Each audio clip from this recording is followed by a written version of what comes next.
Assalamualaikum warahmatullahi wabarakatuh. Waalaikumsalam warahmatullahi wabarakatuh.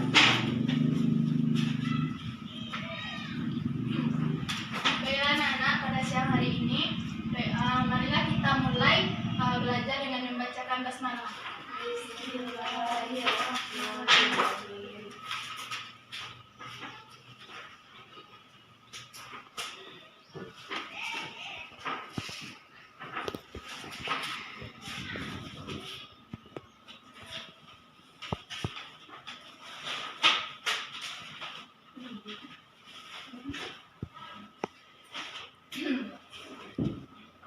Baiklah, yang pertama Ibu akan absen. Absen pertama Yuni Amelia. Hadir, Bu. Kuntum. Hadir, Bu. Siapa yang tidak hadir? Fani, Bu. Kenapa dia? Sakit, Bu. Oh, sakit. Baiklah. Kita mulai. Baiklah, kita masuk materi pertama tentang menganalisis kandungan hadis tentang kepedulian sosial dan gemar berbagi. Yang pertama, hadis riwayat Muslim. Siapa tahu hadis riwayat Muslim ini yang membahas tentang kepedulian sosial? Kalau tidak, baik lanjutkan hadisnya yang berbunyi. Skip bentar dulu. Qad aflaha man aslama warus fa'afafan wa fannaharullah bi'ataha. Baiklah anak-anak, siapa yang tahu artinya? Saya, Bu. Silakan. Sungguh telah beruntung orang memeluk Islam, dikaruniai rezeki yang cukup, dan Allah menjadikannya bersifat qanaah atas nikmat yang telah diberikan Allah. Bagus ya Yuni. Dari aku suara Yuni. Kalian tahu anak-anak ini analisis hadisnya tentang kandungan hadisnya tentang apa? Yang pertama yaitu seseorang muslim seseorang manusia apabila telah memeluk agama Islam, maka dia telah diberi nikmat oleh Allah. Kenikmatan dari Allah. Yang kedua yaitu seorang muslim apabila telah memperoleh hidayah untuk memeluk agama Islam, berarti ia telah sungguh-sungguh dan memiliki kunci untuk kehidupan di dunia dan di kehidupan akhirat. Yang ketiga yaitu seseorang manusia apabila telah memperoleh rezeki yang diberikan oleh Allah, maka rezeki tersebut ia dapat menjaga kehormatan dirinya supaya dia tidak meminta-minta kepada manusia lain. Dapat menjaga kehormatan dirinya sehingga tidak meminta-minta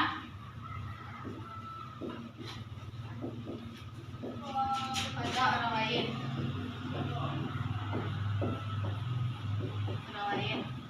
Yang kedua, hadis riwayat Bukhari. Kita minta dari ke depan. Siapa yang tahu artinya? Saya, Bu. Ya, silakan tutup. Dari Halim bin Hizam dan Nabi Muhammad SAW, beliau bersabda, tangannya di atas lebih baik daripada tangan di bawah, maka mulailah dengan orang-orang yang menjadi tanggunganmu. Sebaik-baik sedekah adalah dari orang-orang yang sudah cukup atau untuk kebutuhan dirinya. Maka siapa yang berusaha menjaga dirinya, Allah akan menjaga, dan siapa yang merasa cukup untuk dirinya, maka akan mencukupkannya. Bukhari. Sekian. Kata-kata yang bisa kita petik dari hadis ini, yang pertama, yastagni.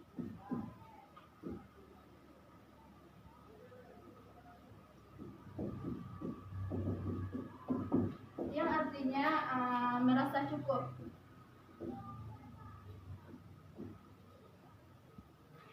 Yang kedua yaitu tahlu.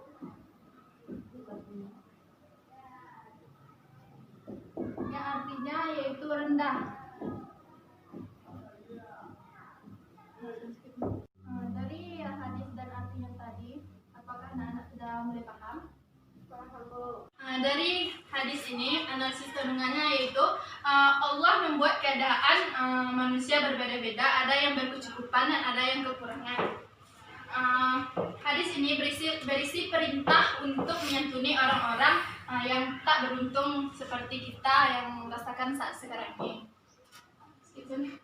Ibu lanjutkan, begitulah Allah membuat manusia untuk saling memberi kebaikan kepada orang lain dengan perumpamaan yang telah Ibu catat di depan ini. Hadis ini merupakan ancaman kepada orang-orang yang tidak mau berbagi, dan itu hukumnya tidak boleh. Oleh karena itu, para ulama mengatakan bahwa tidak halal bagi seseorang meminta sesuatu kepada orang lain jika orang tersebut masih mampu melakukan sesuatu. Baik, Nana, Ibu lanjutkan. Itulah dua hadis riwayat Muslim dan riwayat Bukhari yang telah Ibu catatkan tadi. Sampai sini anak-anak Ibu paham? Paham, Bu. Baik, kalau sudah paham, Ibu minta ini untuk menyimpulkan apa di sana?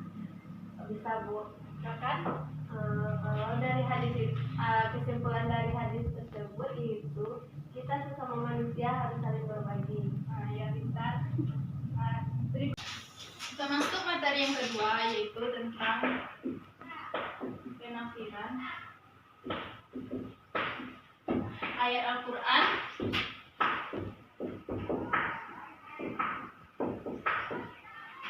Al-Quran tentang sikap peduli dan gemar berbagi antar sesama.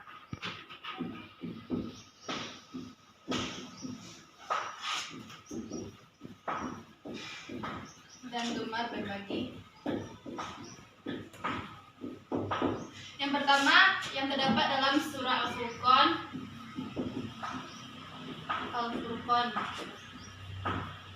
Al-Furqan ayat 67. Mana ayatnya tersebut? Walazina, ikuti Bu ya. Iya, Bu. Walazina iza afaku lam yusrifu walam yakturu wa kana baina zalika qawama. Yang mana artinya, dan orang-orang yang apabila membelanjakan harta mereka itu berlebih-lebihan dan tidak pula kikir, dan adalah pembelajaran di tengah-tengah antara yang demikian. Selanjutnya penafsiran ayat Al-Quran Al-Furqan ini. Yang pertama, melalui pendekatan tafsir taklili yang lebih mudah dipahami dengan menganalisis data melalui metode induktif dan komparasi. Kedua, hadis ayat Al-Isra ayat 26 sampai 27. Al-Isra 26. Bisa dilihat di materi yang telah Ibu bagikan tadi. Ada nampak anak-anak? Nampak, Bu. Skip. Ayat Al-Isra 26 sampai 27 ini, siapa yang bisa membacakan ke depan beserta terjemahannya? Saya, Bu. Nah, silakan ini. Inna mabazir nakanu ihwana sayatini wa kana syaitanu birabbi kafura. Artinya, dan berikanlah kepada keluarga yang dekat akan hanya kepada orang-orang miskin dan orang dalam perjalanan, dan janganlah kamu menghambur-hamburkan hartamu secara boros. Sesungguhnya pemboros itu adalah saudara syaitan, dan syaitan itu adalah sangat dekat kepada Tuhannya. Ya, Bu. Silakan duduk. Terima kasih ini. Ya, Bu. Plus kepada hari ini. Selanjutnya kita masuk kepada penafsiran ayat tersebut. Penafsiran ayat Al-Isra ini. Yang mana ayat tersebut menjelaskan kepada kaum muslimin untuk tidak terlalu boros dalam membelanjakan hartanya, baik untuk kepentingan pribadi maupun kepentingan umum. Begitu juga dengan Al-Quran melarang untuk berlaku kikir, karena sikap kikir akan menjadikan ketimpangan dalam tatanan ekonomi masyarakat, bisa melahirkan kesenjangan status sosial di dalam ekonomi masyarakat. Selanjutnya ayat Al-Quran Al-Isra. Tadi kan 26 sampai 27. Selanjutnya 29 sampai 30. Siapa yang bisa membacakan ayat dan artinya ke depan? Saya, Bu. Silakan Kuntum.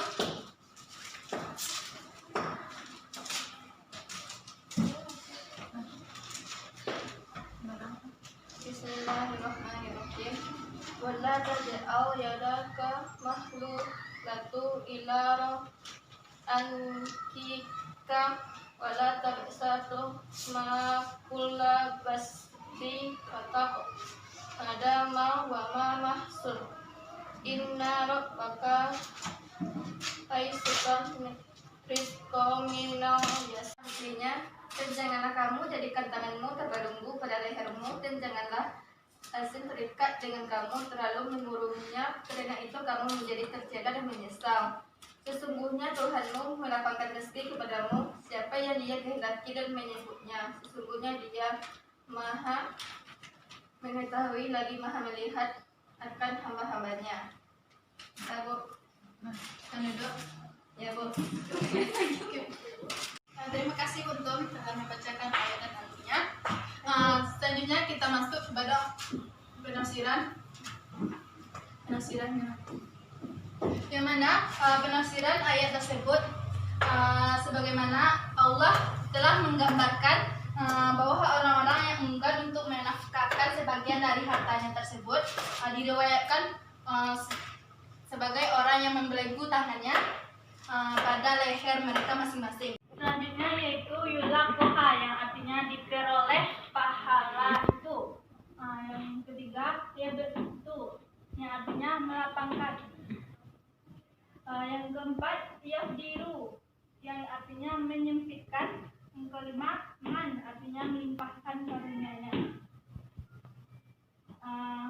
Sampai sini anak-anak itu paham? Paham, Bu.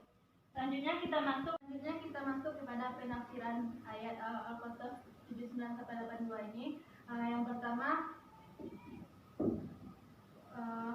maka keluarlah Korun tentang Korun.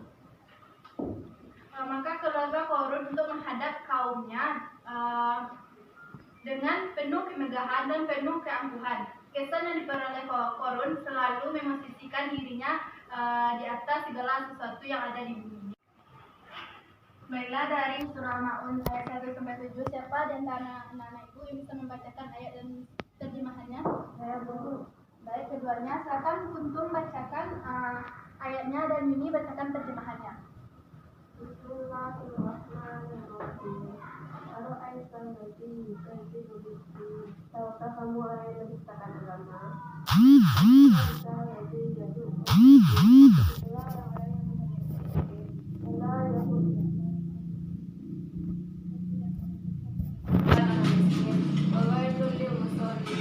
maka celakalah bagi orang-orang yang salat, alladzina hum an salatihim sahun, yaitu orang yang lalai dalam salatnya, alladzina hum yura'un, orang-orang yang berbuat riya, fayamna'una ma'un, dan enggan menolong dengan barang-barang berzina.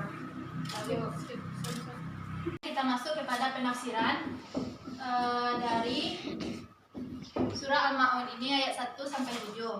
Yang mana penafsiran ini melalui pendekatan tahlili, yaitu ayat tersebut secara tegas menyatakan bahwa salah satu indikasi dari pendusta agama adalah mereka orang-orang yang tidak memiliki kepedulian sosial terhadap kaum miskin dan kaum yang di bawahnya.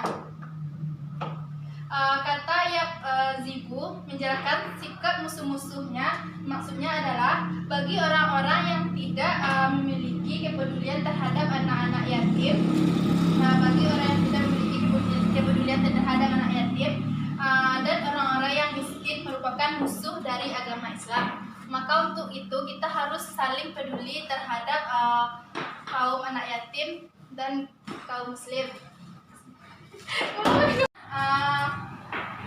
Ketidakpedulian terhadap anak yatim sama besar dosanya dengan pelaku kejahatan lainnya seperti perjudian, perzinaan, pembunuhan dan lain-lain. Bahkan lebih besar pendusta agama karena menyangkut dosa sosial yang ada di dalam agama. Baik, itulah materi dari Ibu. Dari pertama tadi Ibu menjelaskan tentang hadis dan sampai ke yang terakhir surah Al-Maun ayat 1 sampai 7. Nah, sampai di sini apakah anak-anak Ibu paham apa yang Ibu sampaikan? Paham, Bu. Baik. Sekian materi yang bisa Ibu sampaikan pada siang hari ini. Beri aplaus untuk kita semua.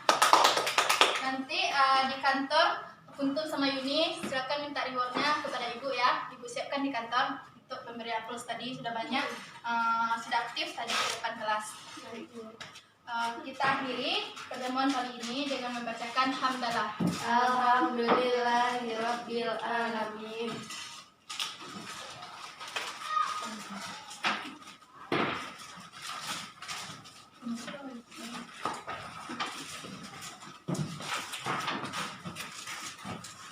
Biasakan pulang ya, jangan sampai dulu. Iya, Bu.